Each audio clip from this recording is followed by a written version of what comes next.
Whole sports all plays. Yeah. Whole sports all plays.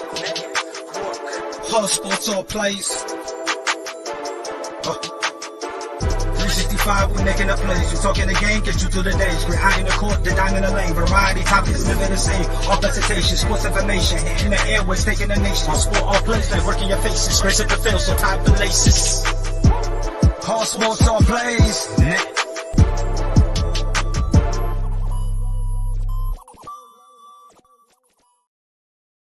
Good morning, everyone. Happy Tuesday. It is September 27, 10:08 on the East Coast.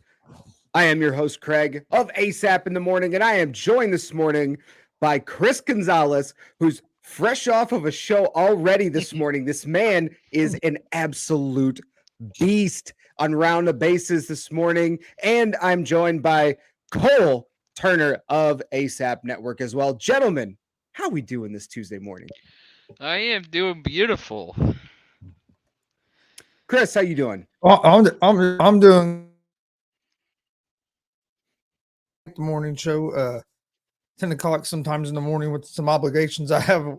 Get my son to work. Makes it hard, but he's off today, so I was glad to be able to jump on and join you this morning. Absolutely. Well, appreciate you guys both coming on. I know both of you on for, especially Cole. We've got some juicy stuff we want to talk about this morning. But if you're just tuning in, we're on Facebook, Twitch, we're on Facebook, YouTube, and Twitch. You know, if I can get words in English together this morning. We're on all of those platforms, and if you want to follow all the great content that is here on ASAP Sports Network, you got to go ahead and like, subscribe, share, follow, whatever you're fancy. But like, share, and comment the stream really helps us out. It helps out all the content creators here at ASAP as well. You can find us on YouTube. Search ASAP Sports Network, on Facebook at All Sports All Plays, Twitter at ASAP Network 1, and of course on Twitch at ASAP Network. You can find all the great shows. We've got the Afternoon Blitz, Easy Money, Around the Bases, Throwing Hands, MMA show. We've got our weekly wrap-up show on Sundays with myself and with Shane. We've got He's on Fire. There's a lot of great shows here. Not to mention Mike on the Mic as well, who's a regular time guest here on the morning show. But if you want to see all that great content, go ahead, hit that like, subscribe, share button. All right, gents. Last night, let's just jump right into it. Last night, we had the Cowboys Monday Night Football matchup against the Giants, the surprising 2-0 Giants against the 1-1 Cowboys. And the Cowboys looked really good from a couple different facets. And the Giants a little bit surprising coming in undefeated, but at home against Cooper Rush, who was coming into the game 2-0 as a starter in the NFL. The Giants defense, the running game showed up. The defense put pressure on Daniel Jones all night, and the Cowboys pulled out the win 23-16 on the road. Cole, I know you're the resident Cowboys fanatic, so I want to open up with you. I want to ask you, how impressed are you with Cooper Rush right now at quarterback? I'm definitely more impressed, actually. He was certainly a lot better than he was in 2020, per se. 2020, he had lots of issues, and it showed with the O-line and D-line. And there was just a big old pile of garbage right there in 2020. But 2 years later, he actually improved, and it really showed in his stats. Especially, I was looking at his stats earlier, and apparently he allowed 0 sacks the whole game. Can we talk about that for a minute? He did not let anybody sack him. What do y'all think about that? Well, I think that's really impressive. The fact that their offensive line, which has had some injuries, but they've put a lot of stock into that offensive line over the last number of years. You got a lot of first round, second round, third round picks that have played a lot of snaps. And while that offensive line isn't as highly touted as it was a couple of years ago, It's still they did a nice job. You know, I wasn't really expecting the Cowboys to come out and get 6-7 sacks this game. However, just the way the Giants have been real gritty in keeping games close. Their run game helped dominate the time of possession, and that was, I think, more impressive to me was the fact that the Cowboys were, I think, 25th going in rushing in the league going into this game, and they had, I think it was 150 yards rushing as a team on the ground. Pollard had over 100 yards. Zeke Elliott had like 50 yards as well. So they collectively were able to do something that they weren't able to do in the first two games, and that was run the football. And I think that really helped out. And I didn't see the whole entire game, but I did see like the fourth to third quarter. I know there was I'm reading something about this now on the Cowboys website. There was actually a few fourth down conversions that I'm hearing about. So that's pretty impressive as well. I think Mike McCarthy is actually starting to learn how to actually do it properly, especially like on a 4th and 3. And Ezekiel Elliott managed to convert at 3rd and 12, so that's also very impressive. Yeah, the running game was the key. Actually, the key to me with the game was, even though it was just the line of scrimmage. The Cowboys dominated the line of scrimmage on both sides of the ball. Like Craig had just said, that they had 5 sacks. They're certainly a lot better than they have been in the past 2 years. That's for sure. Yeah. Well, and Jones was pressured all night, man. I mean, I thought Jones played well for as much pressure he's under. He kept that team. Yeah, he did. I'll give credit to Daniel Jones. He played well enough for the Giants to win that game. There was I thought there was a penalty there in the fourth quarter that really helped the Cowboys when they called Shepard for passing interference when him and the defensive guy ran into each other. They didn't even see each other. It was on the other side of the field. Didn't affect the play. I thought that kind of changed the game. But what impressed me was the Cowboys being able to run the ball. I mean, Elliott had 73 yards on 15 carries. That's one of the best games Ezekiel Elliott's had, the last couple seasons. And then you have Pollard with 105 yards on 13 carries. So, I mean, it wasn't like they ran the ball 50 times to get the 176 yards they got. They had 176 yards rushing on 30 carries because Cooper Rush had 2 carries. So I honestly think Tony Pollard is certainly a lot better than Zeke these last couple of years. And it's starting to show in his stats.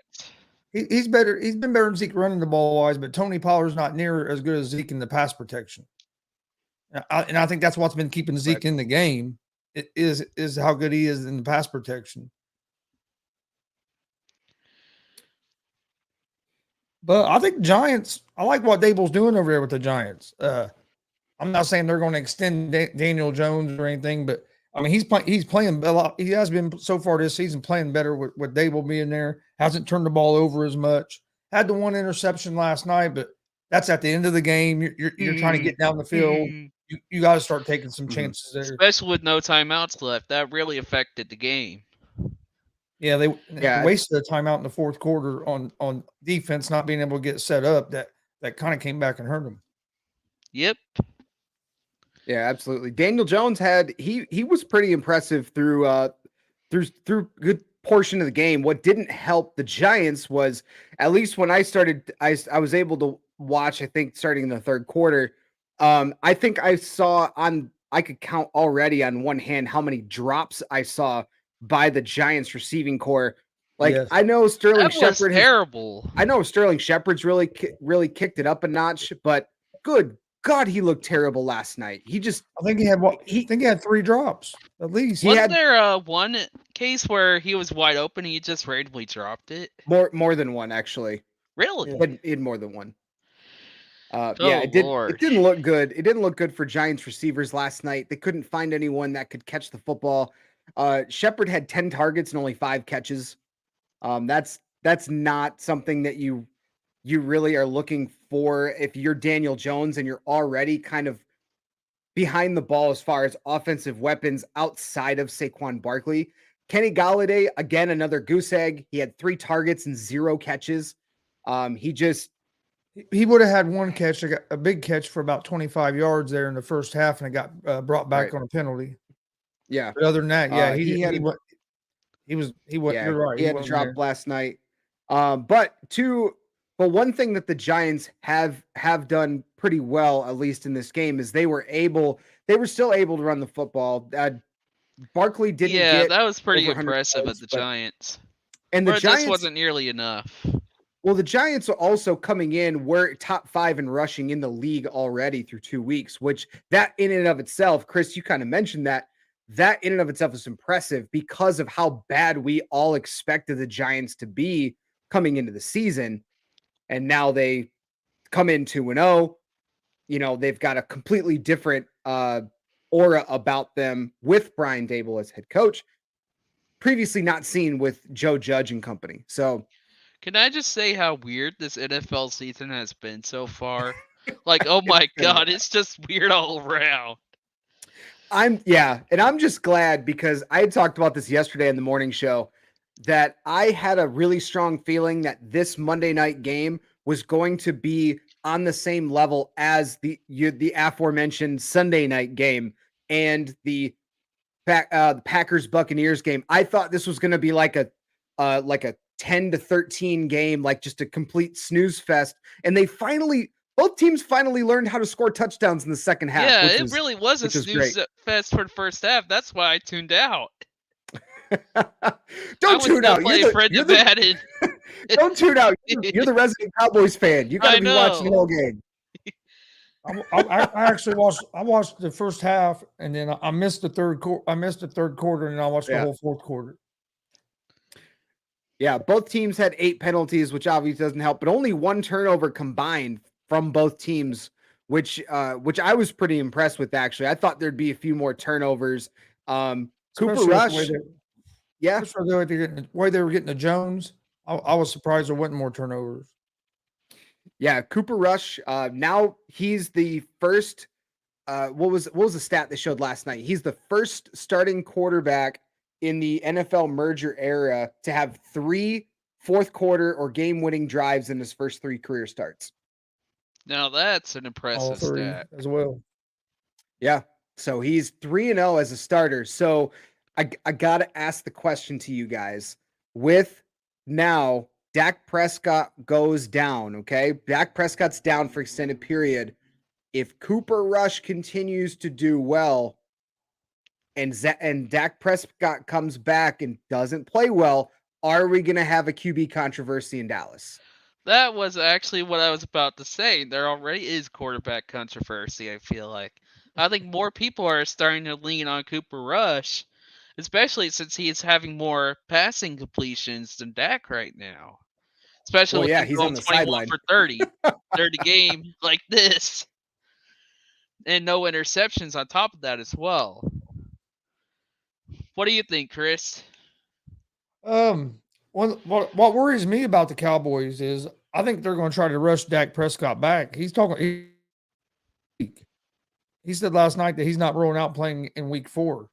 But if you're the Cowboys, the way Rush has played these last 2 games, do you take? I don't know if you take Rush out for this next game. I think you play Rush, get Dak completely healthy, see where you're at, and then go from there.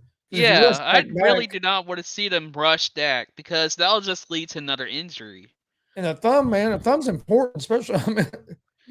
Especially when it's in throwing hand. Being able to grip the ball. If he can't grip that ball well, he's going to throw interceptions and fumbles because that ball's going to sell on him.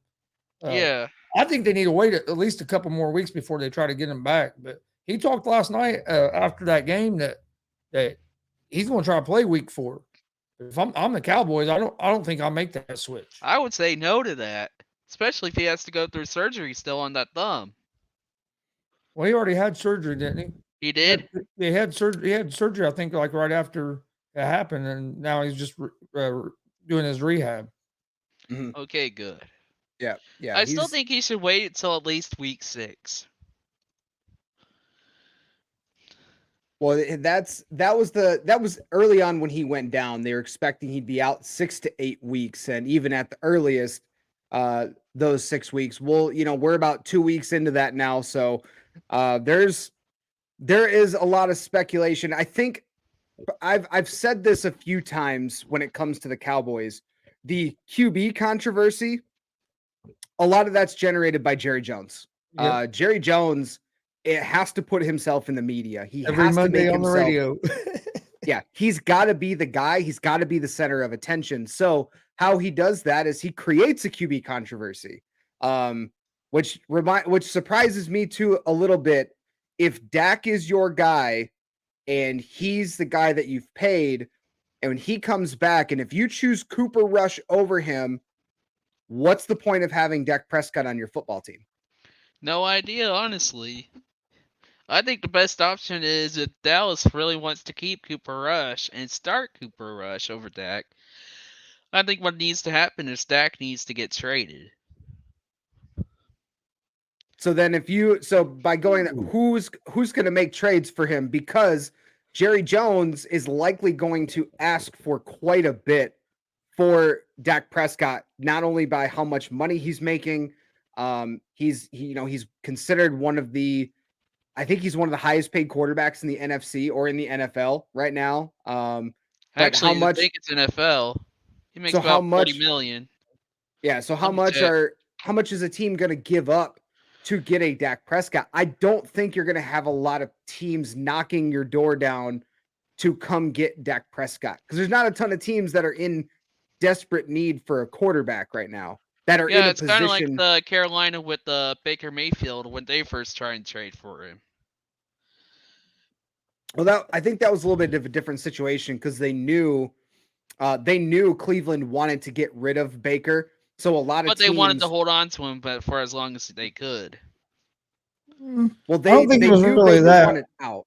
It's not that. They knew Baker wanted out, and they knew Cleveland was going to go ahead with Deshaun Watson. So a lot of teams lowballed Cleveland to try to get Baker in a trade, and that's inevitably what happened. Is Cleveland accepted a trade for, what was it, a 6th-round pick for the number 1 overall pick a few years ago? So it was they knew, and I think that Dallas could get themselves in a similar situation if they choose to go Cooper Rush over Dak Prescott. You've got a highly paid quarterback who the team is not moving forward with, so you're going to lowball a bunch of offers. Yeah, unless there's someone like the Jets who has a few first-round picks, then essentially you might be able to get a trade like that for Dak. And the other thing that I think really affects a trade for Dak, if you try to do that, is he's coming off this hand injury. He didn't look great in week 1 when he did before he got hurt. I think he had what? I think if I remember, his QB rating was like a 12 or a 13 or something. He had a terrible game there against Tampa before he got hurt. And honestly, if you're Dallas and you're giving up on him for Cooper Rush, you're basically telling other teams that you don't believe that Dak's the guy. So I don't think other teams are going to be jumping to give up a whole lot to get a Dak Prescott. Yeah. Because I'm not nothing against Dak, because I'm not saying he's not a good quarterback, but if you look over the last few years, last year he had a good year, but the years before, 3 or 4 years before that, all them years, most of his numbers was put up in garbage time after they'd get down real big in the first half, and then he would put up a lot of yards in the fourth quarter when the game was pretty much out of reach. But I mean, Dallas did have a top offense last year, so you can't say that he had a bad year that year. But yeah, especially when we had players like Amari Cooper. But I don't think they're going to get. I think he'll end up starting again this season, but I think they should at least wait till week 6. Week 6 or 7. I think trying to bring him back next week is just too quick. Exactly. There's just a whole lot of issues with that. My question would be: do you think Cooper Rush, the way he's played in this until Dak comes back and they bring Dak back, do you think maybe Cooper Rush has got himself maybe where he'll get an opportunity with another team? I actually would really like it if Cooper Rush got an opportunity with another team. I actually think he's a really good quarterback. It's just there's some things that, like, Cooper Rush plays a lot calmer than other quarterbacks. Dak just looked like he was all over the place, honestly. Cooper Rush knows how to calm the offense to get them to work together, so that could be a key issue. So I think, what do you think? Part of that, I disagree to an extent. Of Cooper Rush coming out of Central Michigan was 6th or 7th round draft pick. He already had a stint with Dallas. He moved with Jason Garrett to go play on the Giants team. He was on this team as a quarterback in the preseason, and the Cowboys cut him and wanted to put him on the practice squad. So to say that they have that confidence in him is completely off base because they did not coming into the season. I think what he has done for himself, Cooper Rush, is he's auditioning. I don't think he's a starter anywhere because over a 16, 17 game season, Cooper Rush, in my opinion, is not going to be a guy that's going to lead your football team to a playoff berth. He's just not that guy. Maybe 5-6 wins would be what I would think he might be able to lead you to. Maybe, yeah. The position that he's in right now is perfect for him. He can spell the starter for a few weeks, get you a couple wins, and then when that starter comes back, now okay, let's go ahead and pass it off. And that's what Cooper Rush has shown last year, this year, and he really didn't play a whole lot leading up to that. So I think he's played himself a better backup opportunity if he doesn't stay in Dallas, but I don't think it's going to be like a Matt Flynn situation where he just balls out Matt Flynn was one game, but he balls out and then he balls out and then goes and gets a huge contract to be a starter. I don't think that's going to happen for Cooper Rush. But that's just kind of where it stands. Unless if he was on a team where they rotate between starters.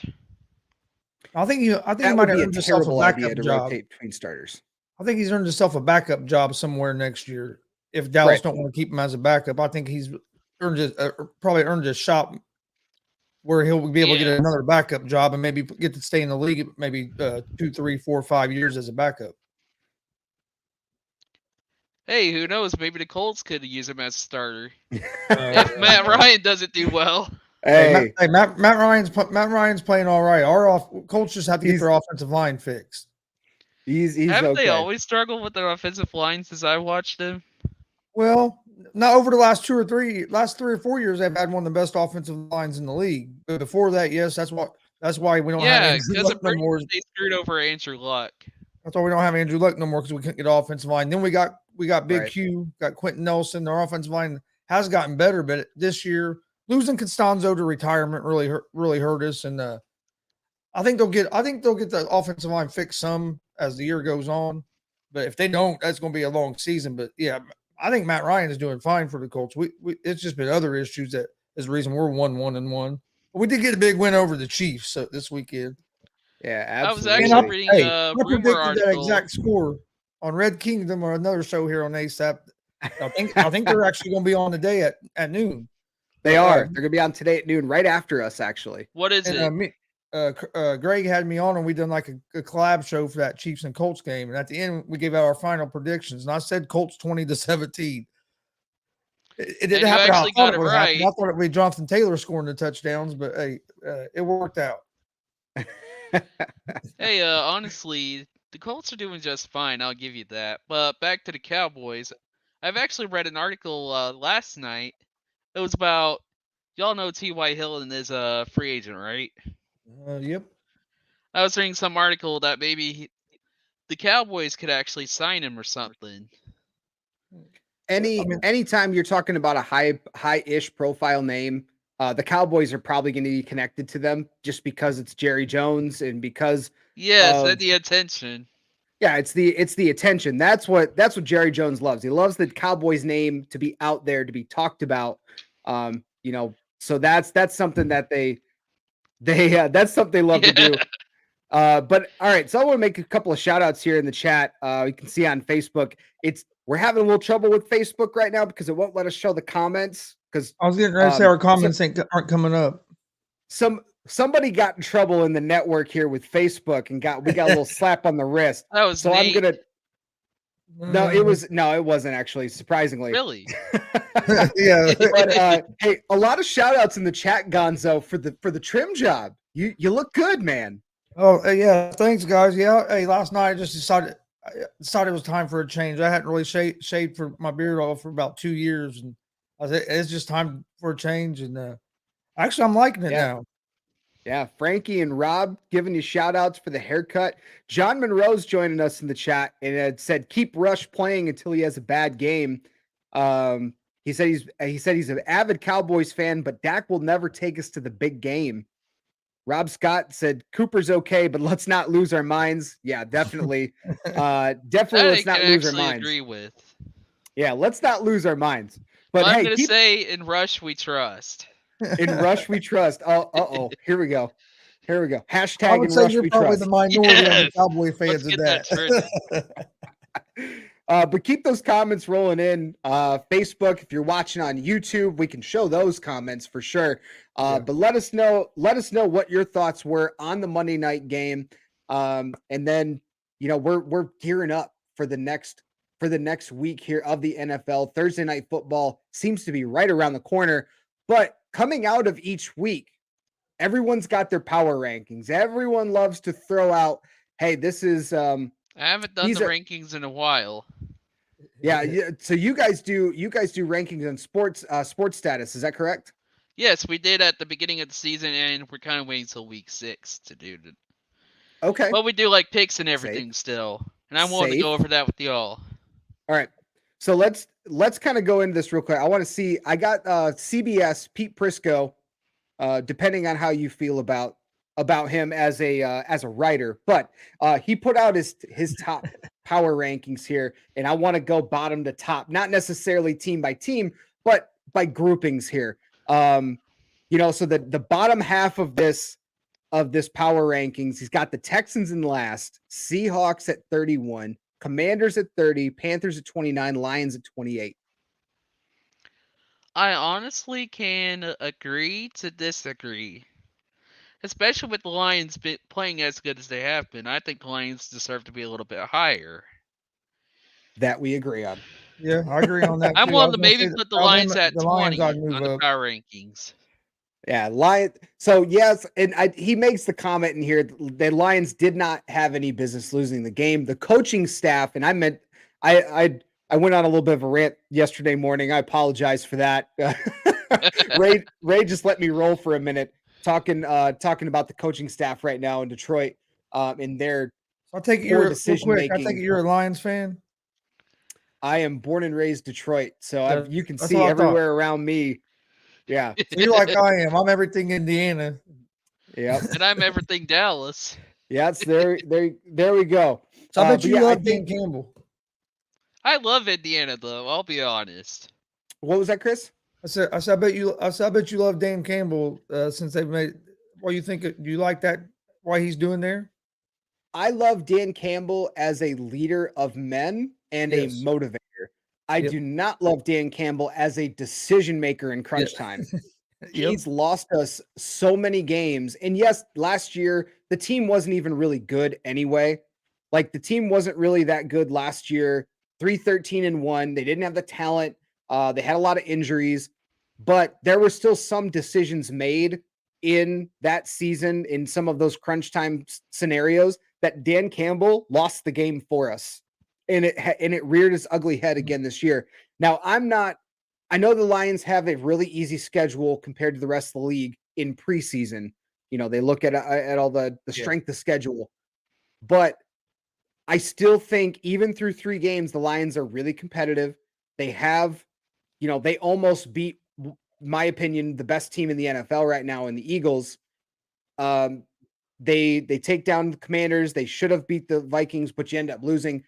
I still see this team as maybe like 6 to 8 wins, but that's assuming they can stop shooting themselves in their own foot. Yeah. But I digress. So I doubt that'll happen because, as Nate mentioned before, the Lions defense is like sticks. You can barely move them. So it's not necessarily that defense, because that defense played really well. I'm going to give a lot of credit. Jeff Okudah is finally in his 3rd year and fully healthy, playing like a top 5 draft pick that he was. He's locked up all 3 of the best receivers that he's played through 3 weeks. He locked up Devonta Smith in week 1. Nobody could lock up AJ Brown in week 1. I'll acknowledge that. But he locked up Terry McLaurin in week 2, and he locked up Justin Jefferson in week 3, which is a huge. He only had 3 catches against him for, what was it, 30 some yards. So he's been locking guys up. The defense has played a lot better. The pass rush is a lot better. This defense is not the worst defense in the league anymore.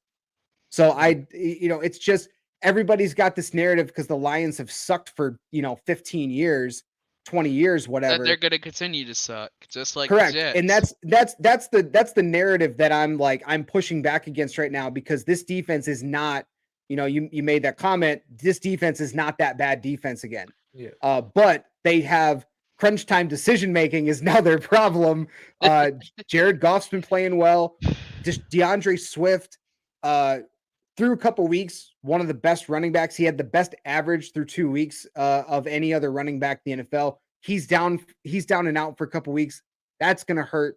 But the Lions are much better than what Pete Prisco's got here. But I don't want to hold on to that too long. We'll move on to the next group here.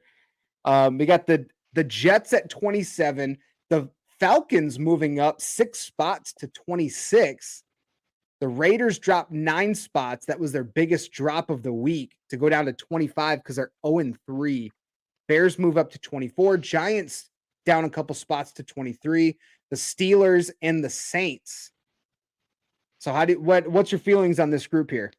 So I think the Raiders should be a lot lower, especially if they're losing games like they are. I think the Raiders should be a lot lower. I think I would have had the Lions at 24 on this list, and moved the Bears to 25. You can argue maybe putting the Raiders. You can argue because of the Raiders' potential that everybody thought they had in the preseason, that maybe you put the Raiders at 24 and the Lions at 25. Well, I think the Lions. I wanted to actually put the Falcons at 25 and the Jets at 26. Okay. In this group more than they did the last group, and I'd put the Giants ahead of the Steelers right now myself. I'd honestly do the same, but maybe what I'd do is also put the Saints behind the Steelers and then Giants ahead of the Steelers. Man, the Saints, Jameis Winston looked like Jameis Winston of old this last weekend. Mr. Interception Winston. Yep, that was one of the things about the Saints, is that conversation of okay, they've got this team built around, like, how's Jameis Winston going to respond as the starter again in New Orleans? And I think that's everybody that's watched any film or watched any games of Jameis Winston, that's what you're going to get.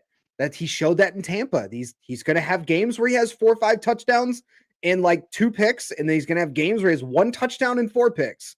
So like you just gotta roll with that.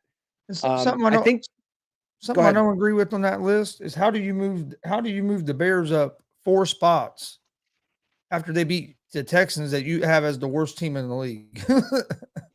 Yeah, honestly, the Texans are a lot better than last year. So to me, it's hard to move a team up that if they beat the worst, what you have as the worst team. It's hard. I don't see how you can move a team up 4 spots. I wouldn't even move them up 4 spots. Like, come on now. That's why I think Rob Scott agrees. I put them at the bottom. I put it near the very bottom, like at 28.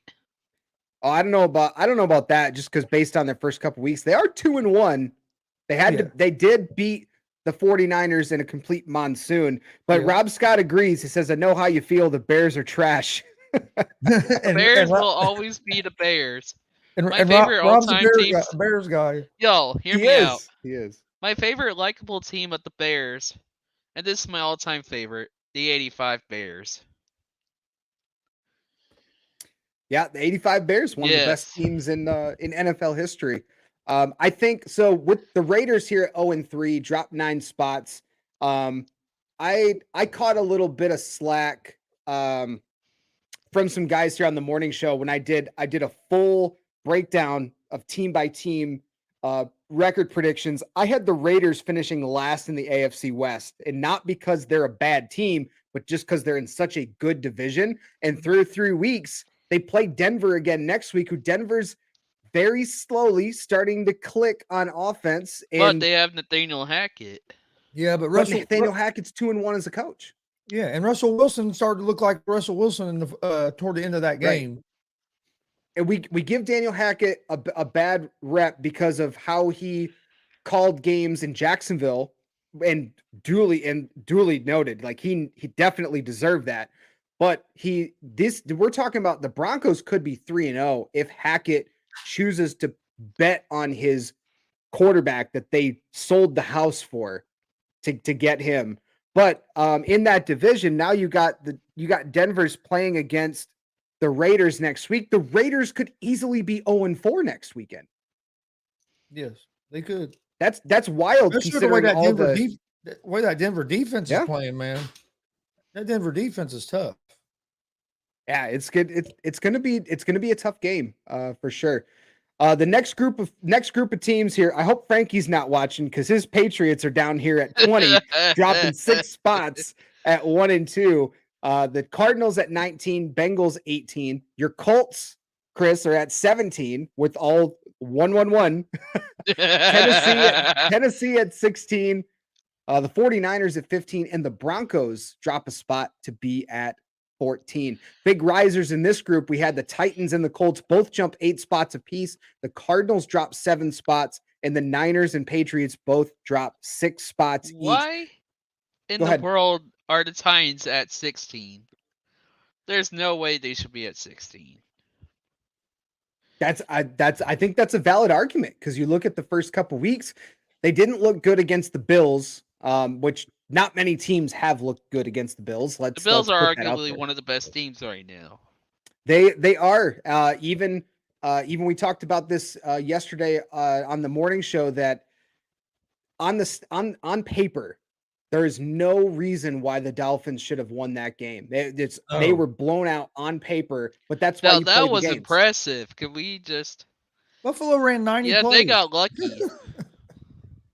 They ran over 90 plays in that game. That's crazy to run that many plays and somehow lose that game. I think part of that is you're not able to convert. You're not able to convert on scoring opportunities. Yep. And that's really what did the Bills in there. I think give a lot of credit to the Dolphins. They made stands when they needed to make them. And they found a way to stay hanging around in this game. They didn't have to come back like they did the previous week against the Ravens. This is for Tua, but I'm going to go ahead. Tua didn't have a great game. It wasn't like Tua had a great game either. It was just. Did you like just you said, roll tide on this show? Yes. Aren't you from Dallas Fort Worth? I used to live in Alabama, so give me a break. Oh no, I can't, man. I can't give you I was a break. forced to choose between Alabama or Auburn, and I chose Alabama. Oh, it's okay. Guess what? The greatest part about this is you live in Dallas Fort Worth. You can choose not to root for either one now. I got TCU though. Ooh, that. I'm sorry. That's all right. My college football team. But anyways, I'd move the Titans all the way to 19. Chris, who's your team? Indiana Hoosiers. Ooh, the Hoosiers. I have family who goes to Indiana, so I sort of root for them as well. My sister went there, but I've always been an IU fan. I was a big Bob Knight fan growing up, IU basketball, and I root IU everything. I dated an IU student. But chairmaster himself. Yeah, I was kind of surprised. I'm kind of surprised the Colts moved up 8 spots. Like, I mean, I know they beat Kansas City, but it's a big win. Don't get me wrong. Well, I mean, if you look, I could say the Colts are right there with the Bengals. Yeah, and the Cardinals. I mean, I don't think the Colts are in a bad spot there. I think one of the big droppers this week is the Patriots dropping 6 spots to 20. Yeah. I think part of that is not only did they lost to a good Ravens team, but they lost Mac Jones in the process. Yeah. That I think is part of the reason why they would drop so far. And without Mac Jones, if they have to run, sounds like they have to run extended weeks with Brian Hoyer at quarterback. And yes, he knows that offense. Yeah, he knows that offense. He's played under Bill Belichick for a number of years now. But I mean, there's a clear difference. Could he be another Cooper Rush situation? No. Possible because the Patriots because can they run if they can run get the the run football game? well. However, Mac Jones has the ability to make plays with his feet. Brian Hoyer does not. No. That's Hoyer a played big. for the That's a big Colts. He factor. came a couple years ago. He came in as a backup when Wentz got hurt and came in the fourth quarter and threw 2 interceptions in a row. Yeah, I don't have a whole lot of faith in Hoyer, but I do agree Hey, with thanks Craig. for the Colt spread. I actually won money on them before, so I appreciate that. I do agree with Craig that if the Patriots can run the ball and with their defense, that they might be able to pull out a couple of victories till they get Mac Jones back. But they need Mac Jones back. Yeah, they definitely do. And the Patriots' next game, they've got Green Bay, Detroit, Cleveland, Chicago for their next 4 weeks. So it is realistic, depending on how other injuries to those individual teams play out in their own camps as well. So the Patriots are in a really interesting spot where they could come out winning 3 of those 4 games. They could also come out only winning 2 of those games or 1 of those games. I was going to say, sorry, Frank. I can see the Patriots maybe only winning 1 of those games. I know Frankie's mad because I put the Patriots winning like 5 or 6 games this year. And I know injury to Mac Jones might also have a play in this, but hey, I can't. The Patriots were only good with Tom Brady. I hate to break it to y'all. They've done a really good job of being able to mask a lot of the holes that they had because they had Belichick and Brady and Gronk and company.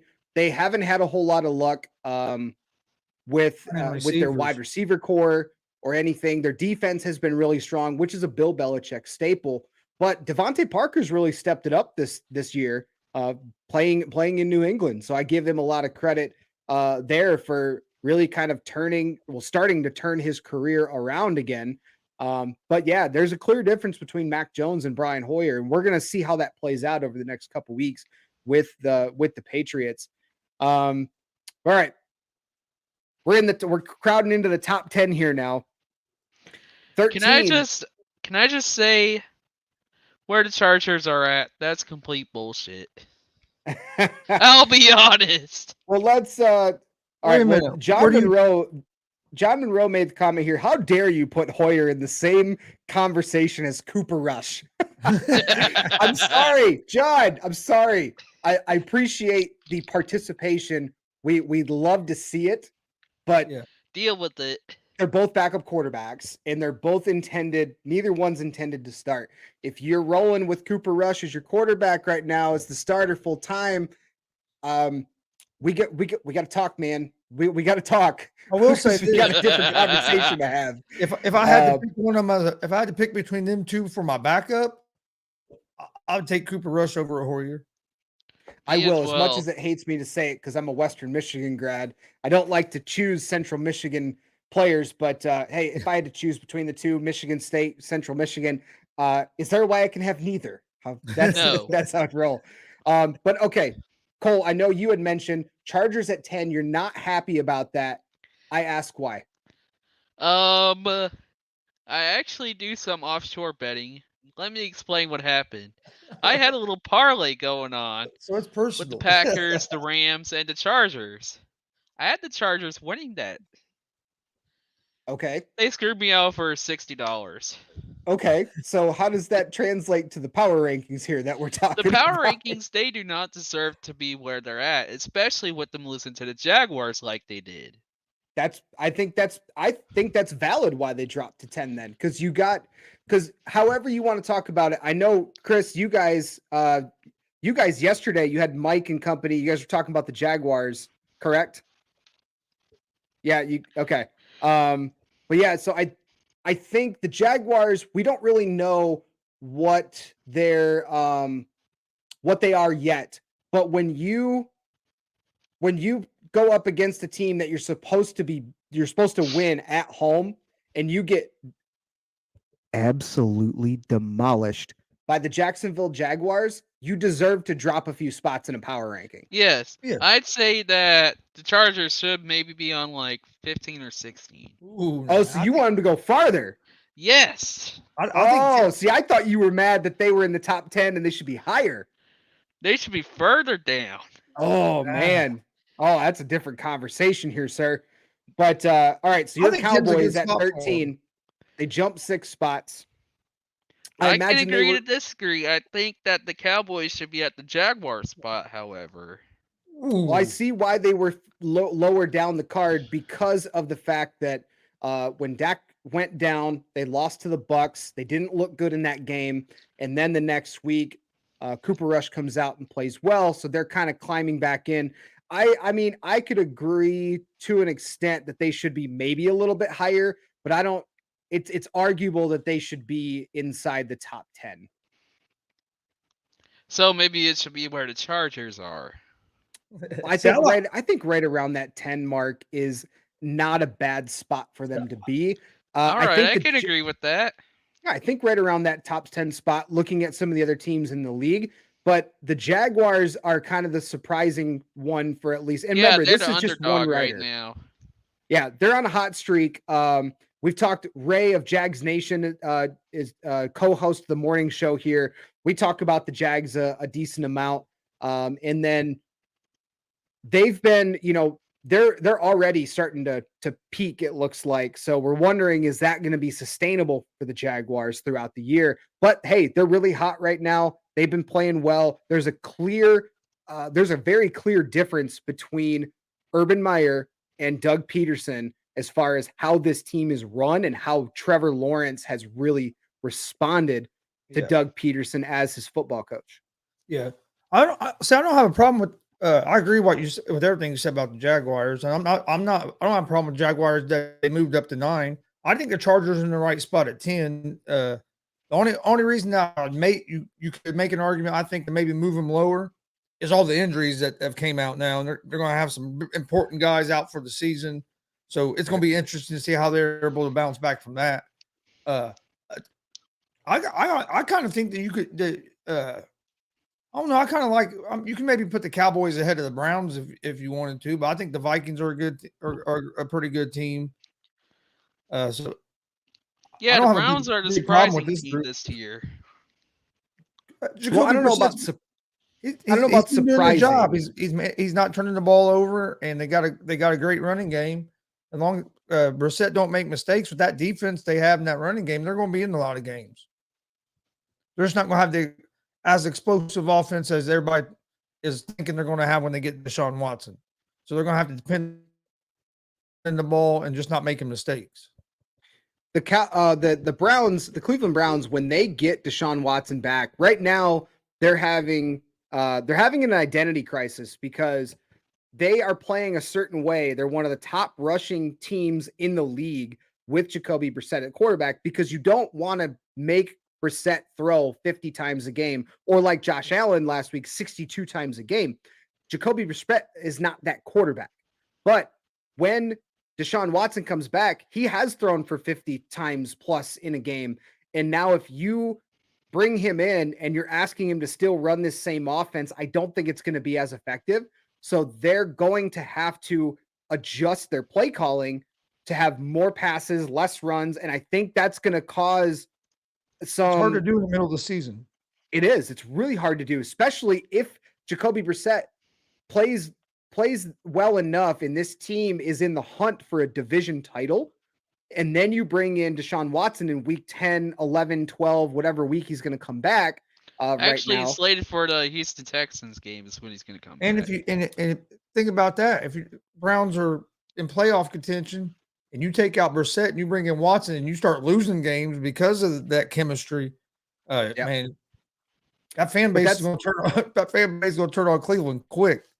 And that's what I mean about the identity crisis, because they have two different styles of play, and you have to call plays two different ways for those styles. So that's going to be intriguing. So right now, I could see why the Browns are in the top 15, and I agree with that because they have such a good running offense, and their defense has been holding up. But it's going to be really intriguing to see when Deshaun Watson comes back. How do they adjust their play calling? But I could argue that they should be a little bit lower. Top 15, I think, is a good spot for them. I don't know about 12 because I think the Cowboys right now, even with Cooper Rush, they're just playing a little bit better. They're right there. So Yeah, I could see switching the Cowboys and the Browns. yeah, All Vikings. right, that I'm willing to agree with, honestly. Yeah, Vikings at 11. I got them as my NFC North pick this year. I think they're a really good team. Like we already talked about the Jaguars, the Ravens jumping I'm up still 2 pissed off spots. about the Chargers, by the way. They lost. You lost Cole his parlay. Don't do that. All right, let's jump. Let's get to the top of the list here. Last spot. Now, these teams I can all agree with. See, I don't.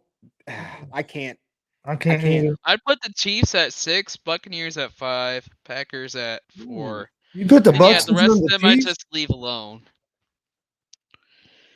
Oh. So I just switch out the Chiefs for the Buccaneers.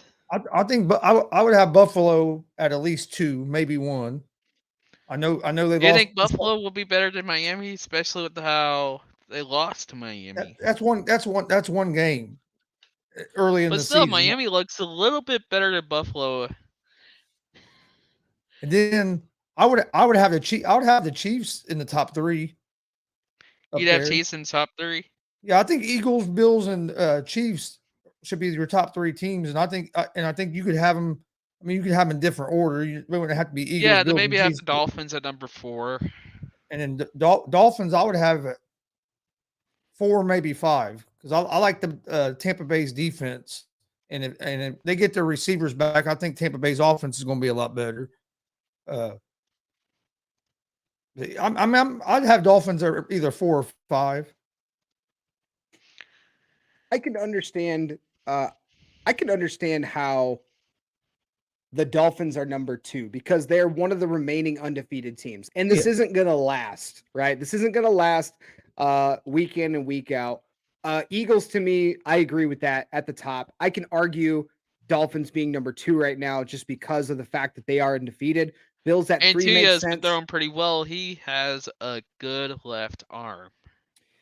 He's shown a lot. I think he's proven a lot of doubters wrong this year, and the fact that Mike McDaniels has really, he's really given a lot of confidence to Tua, and they're saying, "Hey, you got Jalen Waddle and you got Tyreek Hill, air that sucker out, like man, let's go." Like they don't run the ball very much. They're one of the worst rushing offensive teams in the league right now through 3 weeks. But they have one of the top passing offenses. So that kind of shows you the confidence they have in Tua's arm. But with those top three, I agree with. Number 4, I still don't think the Packers are a top 5 team in the NFL right now. Buccaneers should be ahead of the Packers. I'd put the Chiefs at 4. I would still put the Chiefs at 4. You could argue to keep the Packers at 5 and Bucks at 6 because the Bucks have a lot of injuries and they just do not look whenever good everybody on comes offense. Back, they'll have a good receiving core. They have a good offensive line. I don't disagree, but what I'm saying, Cole, is that right now through 3 weeks, now they're not they're not number 6. Then yeah, I'd agree with you. Yeah, so this is just through so far what we've seen. And the Buccaneers have so many injuries on the offensive line. They're missing 4 or 5 offensive linemen. They're missing wide receivers left and right. Evans was suspended. So you're missing a lot of weapons. So the Buccaneers on offense don't really look good right now. But, that's where we get into this next part. Do you guys see any of these teams in 7 through 13 that should be in the top 6? I could see I want to be truthful here. I could see the Jaguars, maybe. I have one team on this list that I would put at number 4. And the Cowboys. I would say maybe the Rams. Maybe move the Rams. You can maybe move the Rams up there. I could agree with the Rams being 6 ahead of the Packers, and I'd also think the Ravens 4, should maybe move the up to the 7th spot. I have one team on this list, 7 through 13, that I think should be at number 5 right now. What is it? The Baltimore Ravens. I was gonna say we're Baltimore Ravens. They've looking good. I'd put the I Lamar put the Jackson- Rams over them just because of the Rams defense. Well, Lamar Jackson has to Two- be front runner for MVP. Yeah, 2 words of why the Ravens should be top 5 in this power rankings right now. Lamar Jackson. He's playing an MVP. You mentioned front runner for MVP. Right now, he's come out and balled out every week so far, and that's something that we've talked about on shows on this network in the past, even very recently, is how Lamar Jackson's played and his contract situation. He's betting on himself right now, and if he continues to play the way he's playing right now, he could get another MVP. He could be in a whole different conversation, and now you got the contract to deal with. So if you're Baltimore, what you gonna pay him? Are you not gonna pay the 2-time MVP? Like, what are you gonna do if you're Baltimore? Yeah. You're going to have to pay him, and now you're going to have to pay him more than what you would have last year if you got this deal done before this season. Yep. You could have got him on a discount. You could put I agree. You could put the Ravens at 4, and I think I'd put the Rams at 5 ahead of Green Bay or no, excuse me. I'd put move the Chiefs up to 4, Baltimore at 5, and take out Green Bay. And I think you can put the Rams ahead of Green Bay and Tampa Bay right now. You arguably could. John Monroe agrees. Move Baltimore up to 5. And he says the power rankings. Is it for QBs or a team as a whole? So John, just to let you know, this is Pete Prisco's CBS power rankings that just got released this morning. So we're just kind of dissecting this and looking at, who do we agree is in the top 5, top 10? Would you guys want to do your picks for next week, or would you rather wait till later on? We'll probably wait until Thursday to do those. Just with it being Thursday night, and then Friday we can do the rest of the weekend. Would you care if I joined you guys Thursday night? Absolutely. We're always down to have guests here on the morning show. Every Monday through Friday here, 10 a.m. to 12 p.m. Eastern on All Sports All Plays Network. But let's I don't know how much you guys pay attention to well, we know Cole's not a whole big baseball fan. We found that out this morning. Yeah, I'm a Rangers fan, so I'm depressed. But all right, so let's kind of shift gears a little bit. We'll talk a little bit of baseball, because really the only thing that we really got to talk about right now is the fact that Aaron Judge is still chasing the Triple Crown. Last night, he got a hit. He had to hit 2 strikeouts and an intentional walk, from what I saw. But still chasing that. He's still chasing that Triple Crown, and still chasing number 61. And I stand by what I said yesterday. I think he's kind of stretching himself a little bit, but if you look at the 2 strikeouts he had, they're starting to throw more breaking pitches to him, and they're not throwing him fastballs. They're not giving him great pitches to hit. So if he's going to get 61, he's going to have to reach down and pull one of those breaking balls, one of those curveballs, and hit him and just hit the crap out of it. Yeah, a lot of breaking balls away is what they're hitting them with right now. They're not giving them nothing like you said, nothing good to hit, nothing over the plate, and then breaking balls all been low and away. He's been able to get some base hits, but just haven't been. And I don't know if he gets it tonight either against this Toronto Blue Jays pitching staff. This the Blue Jays pitching staff has really been pretty good since the All-Star break. They got off to a slow start to the season. The second half of the season, especially here the last few weeks, their pitching staff has been pitching well. Yeah, Toronto's pushing for that for the playoffs, and that's they don't want to be losing games, but they're still 7.5 behind the Yankees in the American League East. Yankees have already clinched a spot in the postseason, but still I forget what their magic number is to win the division. I think if they win tonight, I think if they beat the Blue Jays tonight, they'd win the East. I think that's what I read. Where's Frankie the Yankee when you need him? But he's at home with the newborn, so we give him a pass. We'll give him a pass. But yeah, so pass Frankie. Gonzo said it's the only pass you get, Frankie. But Toronto's up 3 games in the wild card, and realistically, unless they have a complete meltdown over the next 10 games or so remaining, they're going to make the playoffs. Tampa Bay, one of the other AL East teams, is still in that second spot.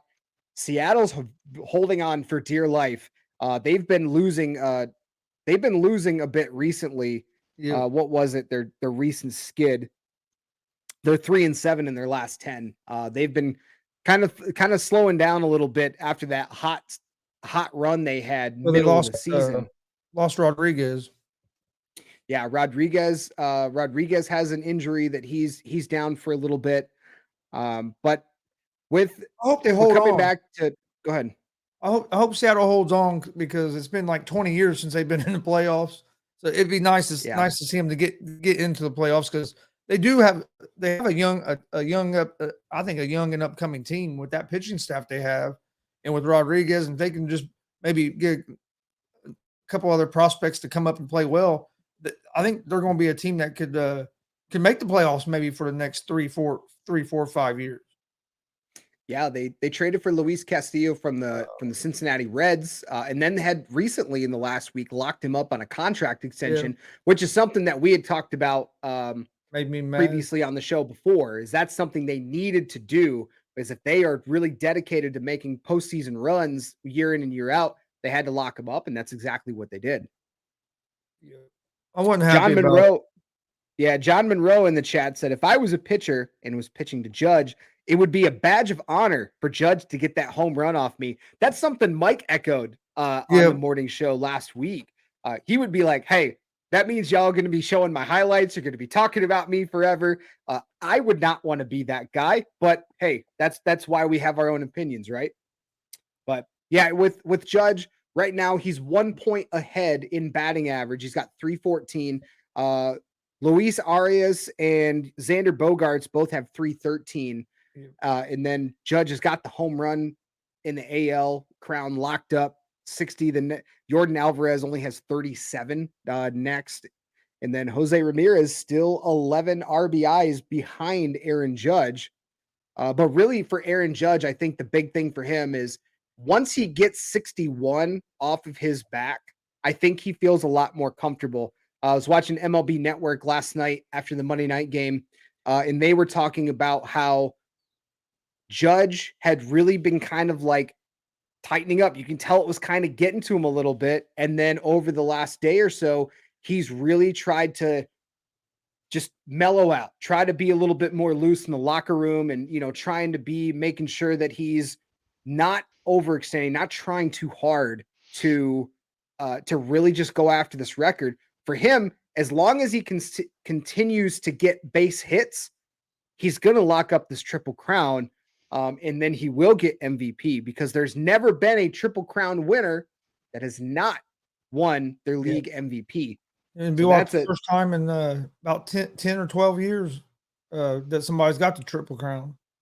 2014. I know you guys talked about this morning on Around the Bases, you and Dustin. So, excuse me, Miguel Cabrera was the last one to do it for the Tigers around 2014. So that was the AL last time that was done. I said this morning that if Judge gets the Triple Crown and these baseball writers don't vote him the MVP, whoever don't vote for Judge, they should lose their right to vote.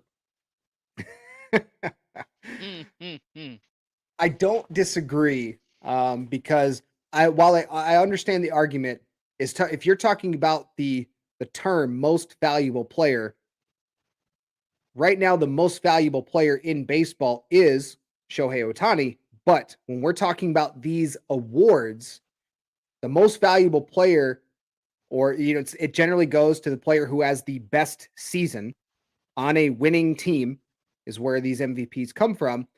Aaron Judge almost by default gets it because of the Triple Crown and the fact the Yankees in the playoffs. The Angels, yet again, having two generational talents in their organization, are still eliminated from the playoffs again. Yeah.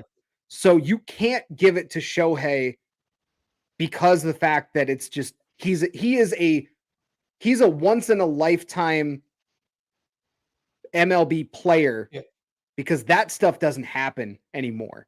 It kind of only rarely happened back in the day anyway, but those types of players that can play two ways consistently don't come along in baseball very often. And especially when their talent gets wasted.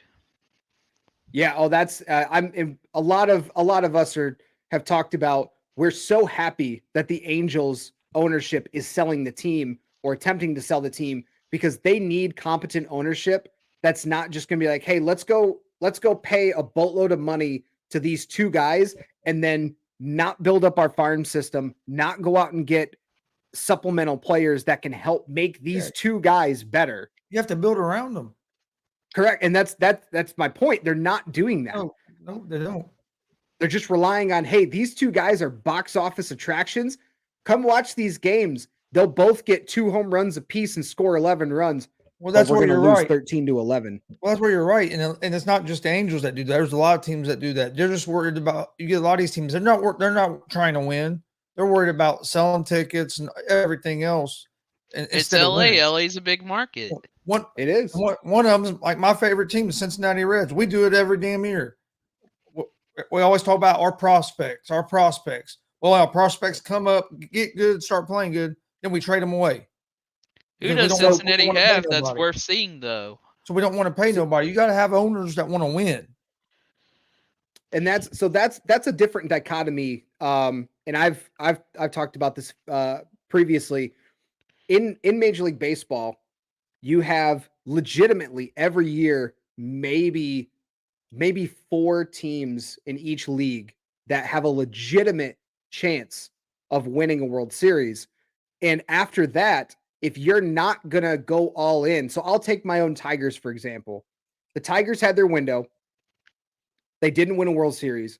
And then it's a cycle. Okay, now we're going to kind of sell everybody off and try to build up prospects and try to get back to that. But the ownership, if they look around the league and they go, okay, well, we're not going to beat Minnesota. We're not going to beat the Yankees. We're not going to beat them. Okay, we're about the 3rd best team in our own division. We're not going to put forth any effort to try to build a winner unless we get lucky and hit on our prospects, which I think that's where it's not a really big market.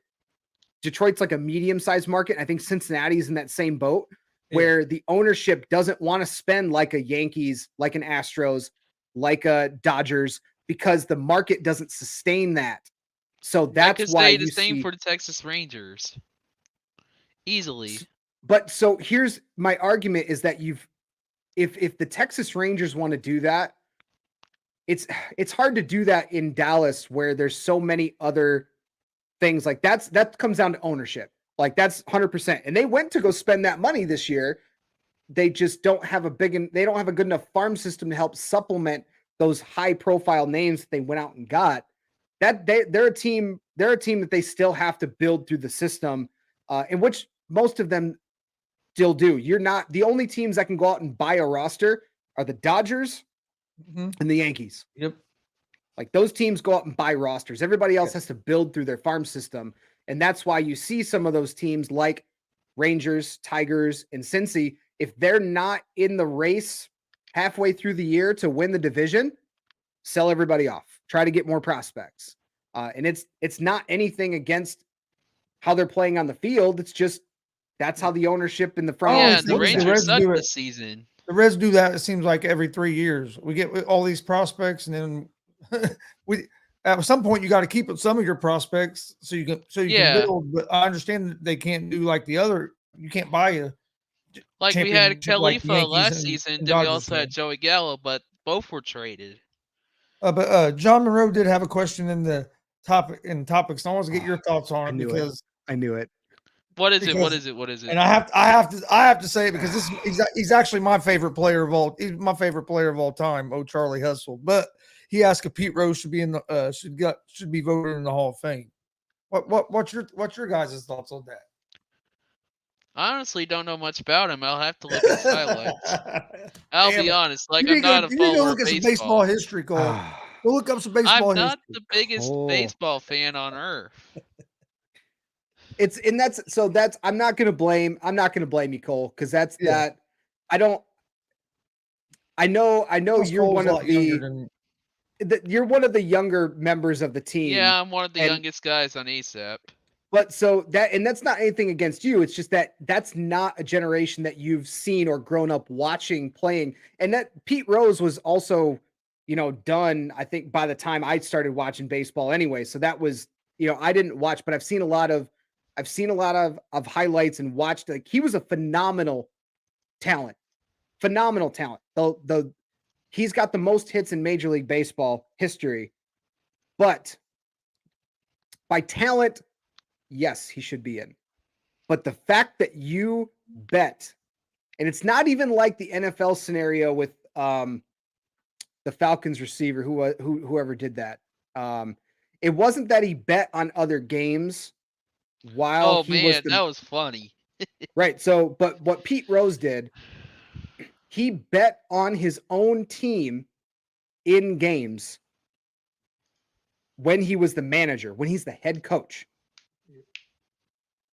That, I think, is on a completely different level than the steroid conversation. I think it's on a completely different level because baseball's had problems in the past. Talk about the Black Sox, the Chicago White Sox, and they were fixing games. Baseball's had that problem before of fixing games. So they have to take a hard stance on that, on betting, especially now with sports betting the way it is. I don't think there's any way Pete Rose gets in the Hall of Fame. I really don't. I think he gets in, but it'll be after he dies. They're not going. If I remember they're not going to let correctly, him have the satisfaction of knowing that he yes, made it. I think that he'll get I in can after agree he with. passes away. That I can agree with. I think he deserves to be in as a player just because of what he done as a player, and that's I mean, if I remember correctly, the gambling part as a manager, but as a player, man, the Hall of Fame's supposed to tell the history of the game. We kind of talked about this earlier on around the bases, and if you don't have like Pete Rose and Bonds and some of them guys in there, that's a lot of history of the game that's not getting displayed. That was a big part of baseball, especially when it's also controversial history. So if I'm not mistaken, Pete Rose has already gotten through his player eligibility to get voted in. But I know baseball can go and like retro vote guy or put guys in. Oh, I thought he was still he was still banned. Well, he's still banned, but that also means he's not eligible for the Hall of Fame. So if they lift that ban, if they lift that ban, I don't know if he would still be eligible if they lift that ban. But if he does get in the Hall of Fame, I agree with you, Gonzo. I think I think it would be after he passes away, and they're just like, okay, let's acknowledge it. Let's put him in as a player, not as a manager. They did finally let the Reds put him in the Reds Hall of Fame. Yeah, that makes sense because that's up to the teams. Yeah, baseball did finally allow that, like I think about 4 or 5 years ago or whatever. Oh no, I'm a diehard Pete Rose fan. I got a big Pete Rose tattoo on my leg. Y'all may want to read Damian Hernandez's comment. Where is Damian? Hey, it's not a morning show without Damian. Oh, it's not a morning show without Damian. Let's see you again, Damian. Good morning, Damian. Always bringing the comments in the comments section on YouTube for us. Hey, Damian's one of the biggest doesn't get in the Hall of Fame. I've seen him on Sports Status. He's one of the biggest ASAP fans that we have. He's on you see Damian on like every show. Yeah, we appreciate him. His comments and his takes sometimes are a little out there, but we appreciate him. You, Damian. Absolutely. If Pete Rose doesn't get in the Hall of Fame, then Calvin Ridley won't ever get in once that time comes. I don't even think Calvin Ridley is going to make the Hall of Fame anyway. Yeah. So I don't think he's going to be a Hall of Fame type player. anyway. But I would agree. It depends on how far. It depends on how good his career ends up. But if it continues at the rate it's going, he's not even gonna make the Hall of Fame anyway. So, but yeah, sports betting is becoming such a huge topic of conversation when these things happen. And all these sports books are becoming partners with these leagues, which is so hypocritical. Protect the integrity of the game, it's so hypocritical. Yep. Hey, you guys can't bet on stuff. This commercial is brought to you by DraftKings, which is the official sponsor of the NFL. Like, come on. And DraftKings also the official sponsor of the Indiana Pacers. Yeah, so like a lot of those are coming up. But so yeah, John agrees with you, Gonzo, said if Pete Rose gets voted in after his death, it will be a sympathy vote. And he's been to Cincy many times to watch games. He loves the ballpark. Oh yeah, Great American Ballpark's one of the best ballparks I believe in the country to go watch a game. My favorite ballpark I've ever been to is Camden Yards in Baltimore. Really? Camden Yards in Baltimore was pretty awesome. I like it. And I'll tell you another diamond I really liked. May I remind you, sir? American. I like Detroit Tiger Stadium. That I've been to Busch. I really do. I got to go there the first year. Stadium. The first year that it opened, my son was wrestling at Ford Field in a world championship tournament. And in our you get like a bag, a package thing when you registered, and they had coupons in there where you go to a Tigers game for $6 a ticket. So when we all got done wrestling that night, we went over to that Tigers game, and that was when Comerica was brand new. And man, I thought it was an awesome ball diamond as well. Yeah, excuse me, sir. Yes, Cole. You know I've been to Busch before. Old Busch Stadium in St. Louis? Yep. I haven't been there yet. That's my goal. I've also been to Angel Stadium. My goal is to go to every stadium in the in Major League Baseball. I'm willing to argue Globe Life Field and the Angel Stadium are both some of the best stadiums I've been to. So I haven't been to either one of them yet. So Globe Life Stadium is pretty much brand new. It's state of the art. So yeah, it's going to be a nice stadium. I loved walking in Globe Life Field. I'll be honest. Hey, Craig, you looked a little surprised when I said I like Camden Yards. Well, I know they've done a lot of renovations on that stadium over the last several years, but both of those arenas you talked about, Camden Yards and Great American, those are on my list to go see games. Like I want to go see games at those stadiums. I really want to go to Yankee Stadium. I do. Yeah. So for Cole, this is not, to me, it's not a hot take. Busch Stadium was not a great ballpark. I can honestly agree with you there. Yeah, I thought it was pretty basic. I haven't been there. Their new one is a lot better. I'll be going real soon because my son's a big St. Louis Cardinals fan, so me and him are going to try to go to a game there. But yeah, I haven't never been there yet. I was actually just about to mention that. So we're quick question here. We'll kind of move on a little bit to Damien's question. Do you think the NFL will take away Brett Favre's Hall of Fame ring from him after what just happened with his I don't situation? think so. I don't think they'll take his ring. Now I mean, if it gets bad enough, they could always take him out of the Hall of Fame. I mean, despite him being a douche, like a complete douchebag, I honestly do not see him being removed out of the Hall of Fame. You have to do something very egregious to get removed from the Hall of Fame. And I don't think this qualifies as that. But it could qualify for jail time or something like that. So he could, yeah. If he goes to jail, don't be surprised if the NFL, they don't talk about him really anymore. Yeah. But don't be surprised if they scrub everything as far as like anytime the Packers come on. Anytime the Packers come on, they won't talk about Brett Favre at all. Like that's probably what'll happen. But I don't think they take away his Hall of Fame standing. They won't do that unless he gets in the position where he really just defiles the public image of the NFL. And this to me doesn't qualify for that because it's just this is more personal. You took some money, people told you shouldn't have took it, and you accepted it anyway, and then you got yourself in this situation. Oh, I didn't know, but I paid it back. It's just That's just it ever developing. Yeah. I don't think they take away his Hall of Fame. I don't either, because I agree with you. It was something that was personal and away from the NFL. It had nothing to do, it had nothing to do with the NFL. Didn't really affect the NFL. So I don't think that they're going to take him out of the Hall of Fame. His stuff's that he needs to worry about is going to be legal issues. Right. That's going to be his biggest problem to worry about. Yeah, I think that'll be the biggest the biggest thing he's got to worry about. Gonzo, John said if you ever make it to Fenway, hit him up. I want to go to Fenway. He will watch a game with you. Okay, I'll also go to Fenway. If I make it to Fenway, I'll hit you up, John. As a part Fenway. And don't forget Chris.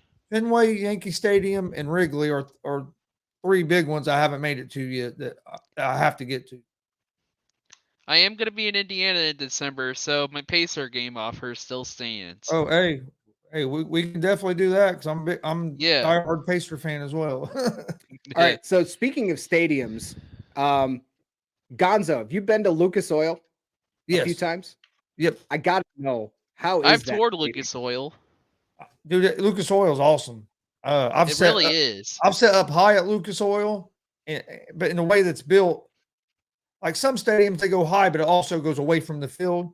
Lucas Oil goes more straight up. So even if you sit up high, you still can see pretty good. But then I've also had seats on the 12, 15 rows up on the 40-yard line. My son got me a cup about 3-4 years ago for Father's Day.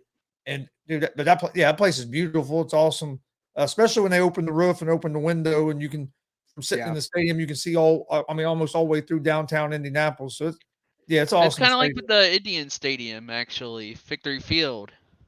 Yeah, Victory Field for minor league baseball is it's real nice too. Yeah, it's a beautiful field. Yeah, Lucas Oil is awesome. I actually, back in 2000, I had season tickets for the Colts. That's when they played at the old Hoosier Dome or RCA Dome, and you want to talk? Hey, they needed the new stadium bad. And when they got Lucas Oil, me and Dad, the first game we went to was actually they played New England. We didn't have season tickets no more. They got too expensive. Peyton got there. We started winning. Things got a lot more expensive. Yeah. So Gonzo, what's the best stadium you've ever watched a game? You've ever been to? In any sport? Let's open it up. Any sport. I'm gonna have to go with Lucas Oil Stadium. Okay. That's my favorite. Cole, what's your favorite stadium that you've ever watched a game? This was back in 2019. All the way back to 2019. It's been 3 years. I'm finally trying to go back. AT&T Stadium. Okay. I sat in a suite. Oh, that changes everything. And it was the Dallas Cowboys versus the Miami Dolphins. Okay. That's a stadium I want to check out too. AT&T Stadium is a beauty. Yeah, I haven't been there yet. It's one I want to check out. I've never been to the United Center either.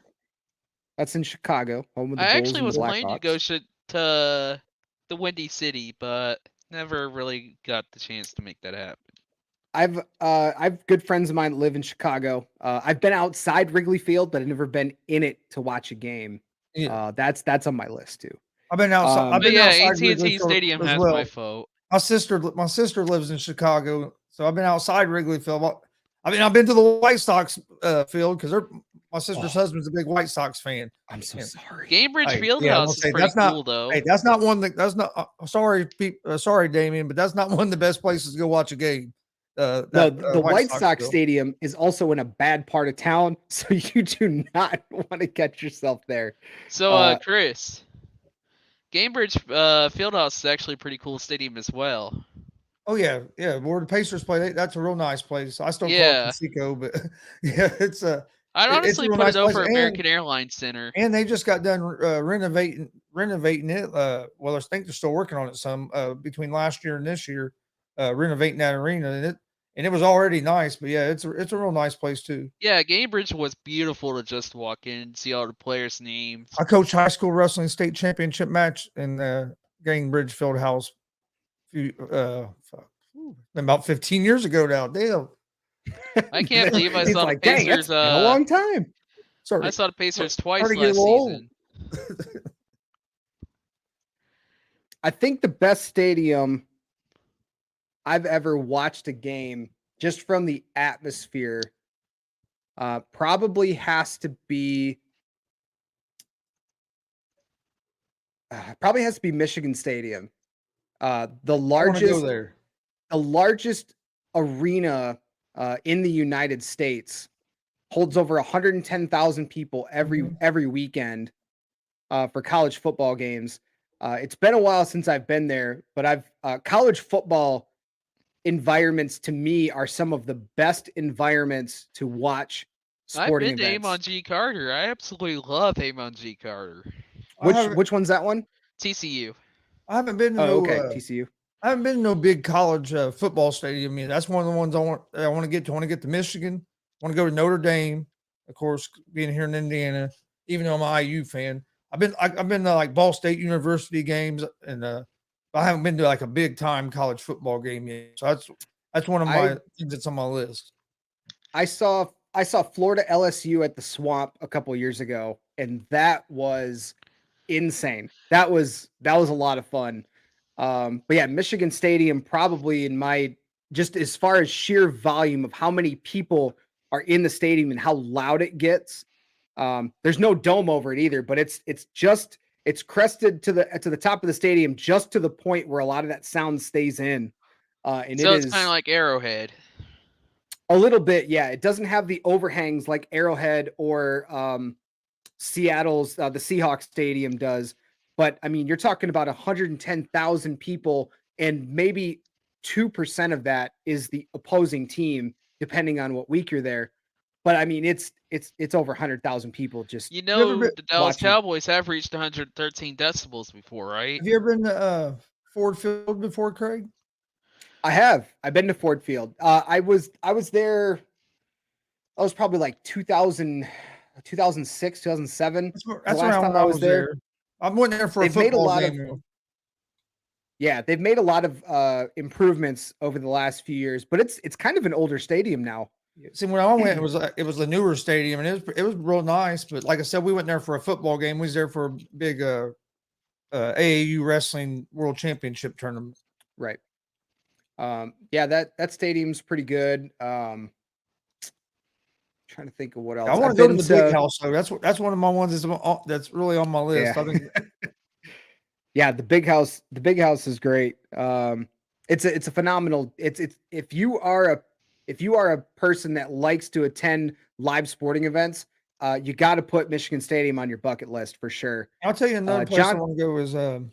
There is actually one stadium in Indiana that I really want to go to. I think it was Virginia Tech that does the Inner Sandman big entrance. Hey, Chris G. Yeah. Every time I'm in Indiana, I visit Indiana University at least once. I really want to check out a game at Assembly Hall. Oh yeah, Assembly Hall is awesome. I've been to a couple games there. I'm always down to go watch IU basketball. I've been all right, big IU basketball fan since I was a little kid. I know my grandpa. Hopefully they get it turned around here sometime. I have family who's also Purdue fans. Yeah, like all the history, but we just haven't been real good here lately. Yeah, lately. Damien likes Mile High Stadium. That's a place he likes. I haven't been there yet. Never heard of Mile High Stadium, honestly. You're kidding, right? I keep forgetting what stadiums are which, so apologize. Okay. Denver Broncos. That's the Broncos. Okay.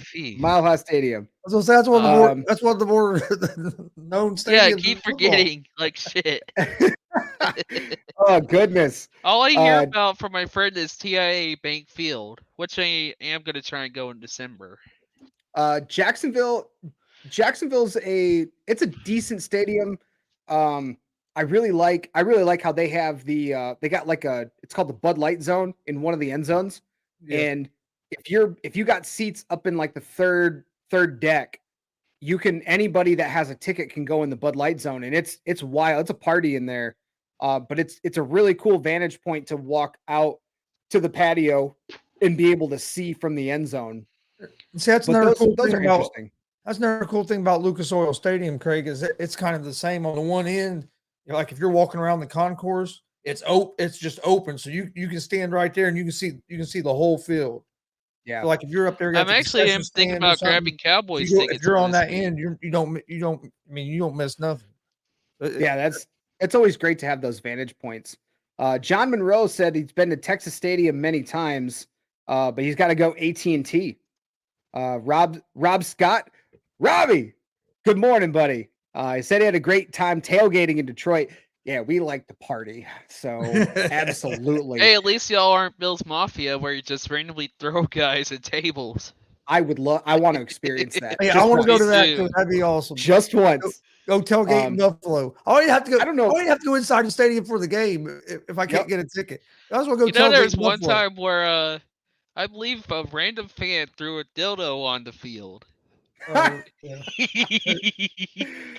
I don't see if I can find crazy that stuff they video. do, going through tables and all that. I want to Yeah. experience all that before the game. That'd be cool. I don't know if you guys tailgate at NFL games, but there are some great NFL tailgates out there. I have not, honestly. If I go to the boys game on Sunday, I'll make sure to if check it out. If we go to a football, like we go to a Colts game, we're tailgating. The game starts at 1. Hey, the Colts play. We're down there like at 9 in the morning. We're down there like at 9 in the morning, getting the spot set up, and yeah. Oh yeah, it's a good time. The Colts play the Chargers when I'm in town, so I'll be going if you want. I just gotta see what my schedule is. If it's something I can work out, yeah. Yeah. One of the great tailgates in the NFL. The Jaguars, they're up and down, but they party like none other in Jacksonville. I lived there for a few years, and that was every NFL Sunday is an absolute. My friend actually party. has season tickets to Jacksonville. Yeah, it's a great atmosphere to tailgate, but not a lot of those people translate and go into the game. Mm-hmm. So the stadiums are rarely ever full. That's what I was getting ready to say. The people just stay outside and tailgate and watch the game. They do. They really do. That's because they're depressed Jaguars fans. Well, it's also like here's what I don't like about a lot of stadiums, especially here in Florida. Miami does it well. Hard Rock Stadium, they have shadings over the top. But in football season, in Jacksonville and Tampa, there is no shade. So when you're out there in watching the game, it's 100 degrees in that stadium plus with the humidity, plus and you're drinking all morning. Yeah. Yeah, and you're drinking all morning. Like, it's dehydration central. Like, it's not a good place to watch a game because of how damn hot it is. That's why I don't go to That's why I like AT&T Stadium a lot. That's why I don't go to afternoon. That's why I don't go to afternoon baseball games anymore. After a certain point in the season, you get in July and August. If you want me to go to a baseball game, we're going to a night game. I'm not sitting out there at noon with 100 degrees and no shade in a lot of them stadiums. Right. And like you said, drinking beer. Yeah, you're on the last season of Globe It's Life a bad combination. I went to an afternoon game. It was the Houston Cheatstros against the Texas Rangers. And my God, I was dying in that heat. You talking about the Houston Astros, right? That's who you're talking about? The Cheatstros. Okay. Yep. Gotcha. And by the way, this is how I pronounced him. Like in a private chat. I believe it. John Monroe says NFL tailgating's awesome. Sometimes it's better than the actual games. Yeah, that's Jacksonville's a great point. Hey, Colts is a great place to tailgate. They always have concerts out there, and then man, everybody, you can find people to party with. Everybody's friendly. It's a great time. And a lot of people have the other games on TV. If you don't have a TV with you, you can find a place to watch other games while you're drinking and stuff. So it's always a great time. Absolutely. Well, so kind of just rounding out here, the morning show, a couple of shout outs this morning. We've got NBA Media Day was yesterday. I completely forgot the NHL Media Day was last week. Preseason actually starts tonight. Red Wings got Let's go Mavericks. There you go. NHL preseason starts tonight. You got the Red Wings and the Pittsburgh the Penguins. Hockey I don't know don't why take I had a brain fart. Hockey don't take very much time off, do they? Not really. They had their media day last week. They had their intra squad scrimmage a couple days ago, and they're getting ready to roll. Preseason. And then one thing, just to go back to the question Damien had earlier, real quick, about if Brett Favre would get removed from the Hall of Fame. O.J. Simpson is still in the NFL Hall of Fame. Yeah, so I don't. There you go. That's because he's had a lot of controversy. Brett Favre's not going anywhere. Well, OJ killed somebody, and but allegedly, they're arguing, did he really do it though? That's the main argument. I'm not getting into that argument. I'm not getting into that argument. I'm not getting the argument. Short answer: yes, but I get an argument. The way I look at it, if he's still in the Hall of Fame, it's going to take quite a bit to get kicked out of the Hall of Fame. Absolutely. Well, so what we're going to do is we've got the Red Kingdom coming up in just 15 minutes here, 12 o'clock on All Sports All Plays Network. So if you want to check that out and any of the other great shows that we have here on All Sports All Plays, you got to check us out on all the social media platforms, on YouTube, all ASAP Sports Network, on Facebook at All Sports All Plays, Twitter at ASAP Network 1, and on Twitch at ASAP Network. Like, share, comment, follow, depending on what platform you watch on. We're trying to hit some sub goals on YouTube. We're almost at 1,000. We're making a push for 1,000. So appreciate everybody that sub to the channel on YouTube. But check us out because we got a lot of great shows. I know, Gonzo, you have Easy Money and the Afternoon Blitz Monday through Friday in the afternoons, as well as you have Horseshoe Talk and some of those other great. You're making appearances every day on some of the shows here. I'm on about 4 or 5 shows a day. Between the shows I do and then the other ones. This man's an absolute monster. Thank you guys for joining us this morning. Always happy to join in. Absolutely. Cole, appreciate you coming on, talking some Cowboys football this morning, talking about a lot of things going on here around the country. But Cole, thanks for joining. Gonzo, thank you for joining. Be sure to check out Red Kingdom coming up at 12 o'clock here on ASAP Network. For Gonzo, for Cole, I am Craig. Have yourself a great Tuesday, and we will see you tomorrow morning. Peace out. All Sports All Plays. Yeah. All Sports All Plays. All Sports All Plays. 365, we making up plays. You talking the game, get you through the days. We're high in the court, the dime in the lane. Variety, topics, living the same. All presentation, sports information. Hitting the airways, taking the nation. All sport, all plays, like working your faces. Grace at the field, so tie the laces. All Sports All Plays.